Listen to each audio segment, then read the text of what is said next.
guys, so welcome back to my channel and hope you guys are doing really well. I am here to share with you a small surprise and also a really healthy recipe. So let's get started. So hi, I'm Moina Aluwalia and I am the one who's been sharing all the recipes. So I'm super excited to show you guys my face and who I am. Also, I'm really happy to say that we have reached to 4,000 above subscribers for YouTube channel. So thank you for watching my recipes. Also here today I'm going to share with you a special recipe how we can make the cheesecake, which is gluten free, which is refined sugar free, and it's also gluten free. So I'm very happy to share simple ingredients, and this recipe is super easy to make, and also one slice is approximately less than 100 calories for you guys, so it's healthy also. So let's get started. So here in a bowl, you take a bowl. I have taken oats and almond flour as my base. You can even take gluten-free biscuits if you feel like, or sugar-free biscuit, that's also fine. But here I've taken oats and almond flour. So basically you take rolled oats, put it in a mixer and make it into fine paste, and almond flour, and then I've added a little bit of honey as a sweetener. You can add date syrup also or jaggery powder, that's up to you. I preferred honey for this recipe. So now I am mixing it, and then I added oil. You can even use coconut oil. So keep mixing it till a nice dough is formed. It's going to be like a cookie dough. So just keep mixing it and you get a soft dough. If it's a little more crumbly, add a little bit more oil or little bit water. That's it. You don't need to make it should not be very crumbly. It should be like a nice soft dough. So you can see that my dough is ready now. And now after that, once it's become soft and I've kneaded it really well, we are going to move to the next step. Keep it aside and we're going to move it to the next step. So here is my cheesecake tin. So I always prefer using, if you see in all my recipes, is a cake ring. I add foil. You can add parchment paper, and then because the cake ring there's nothing down, I add another, put it in a 6-inch cake tin, and then we are going to use a bigger cake tin which is for the water bath. So now you can see I'm pressing the cookie dough into it. We are going to bake this cookie dough. I prefer baking it. You can keep it in the fridge also, but I prefer baking it at 180 degrees for like 10 minutes till it becomes a little hard, like it's baked completely. It should not be dark brown. A little golden brown is fine. So just press it nicely. You can even use a spoon if you want, and it has to be just evenly kept. So after baking it, you remove it from the fridge and cool it down. So now we'll make the filling. So I've taken cream cheese here. If you don't have cream cheese, you can use paneer. That is fine. I've added khansari sugar, and then I'm adding Greek yogurt. But if you don't have khansari sugar, you can add date syrup. The only problem of date syrup and jaggery, if you use it, the color will not be like a yellow color. It will be a lightish brownish yellow, that way. So that is the only thing that I have not used, but you can definitely use.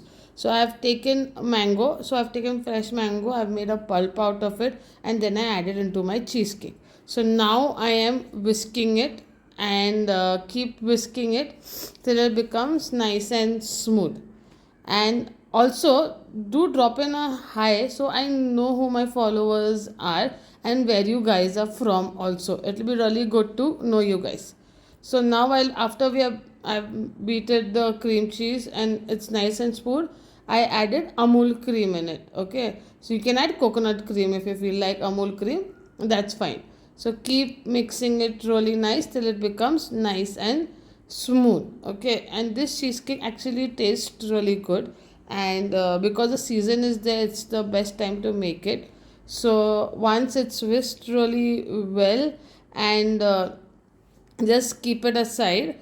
And I've added, in the last I've added corn flour. You can add vanilla essence also. Corn flour is very important because we're making it eggless. So again, keep whisking it till everything is incorporated in the cheesecake batter easily. It might take some time. That's why I prefer using a beater. It's much easy to do it.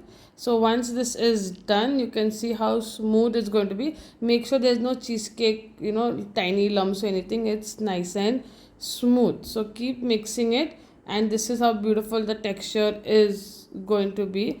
and then after that I am going to pour it in my tin. So you can see my cookie dough is ready. I've let it cool down. It's nice and crisp. So make sure cookie dough is actually nice and crisp, because if it's not crisp, it's going to be soggy later on. So here I have added the entire cheesecake batter. I'm going to just flatten it out, because a smoother finish will always make my cheesecake look really nice. So I flattened it really nicely, and then after that we are going to bake it at 180 degrees for around 20 to 25 minutes. So few things to keep in mind for your cheesecake to bake is, first thing is, now if you see, I've taken a bigger ring and we are going to do a water bath. So basically I'm going to just heat a little bit of water, pour it in the pan, and then I'm going to add my cheesecake pan. Many recipes don't talk about water bath, but water bath is actually very important. So after baking, you have seen, what I to know is, to know if my cheesecake is done, the sides, okay, they should not be sticking to my finger, but the center will be wobbly. And always set your cheesecake for like around I prefer setting it overnight, but you can set it for around 2-3 hours also. So now you can see my overnight cheesecake is ready. I'm chopping some mangoes.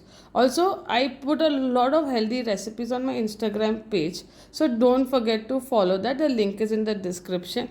And also please like, share and subscribe the channel, so I also feel happy and I can share more recipes. If you want me to share any specific recipe also, do let me know. So here now see, I've made a rose, but you can decorate it anyway. So I cut the mangoes very thinly and then I just put it around, and the size of the rose again depends on you. Okay, so it's all up to you guys how you want it. I prefer adding a rose, so it just helps it to make it look prettier. And you can see how beautiful the cheesecake has turned out. It's super tasty also. So this is my go-to cheesecake in the summer. Hope you guys like the recipe.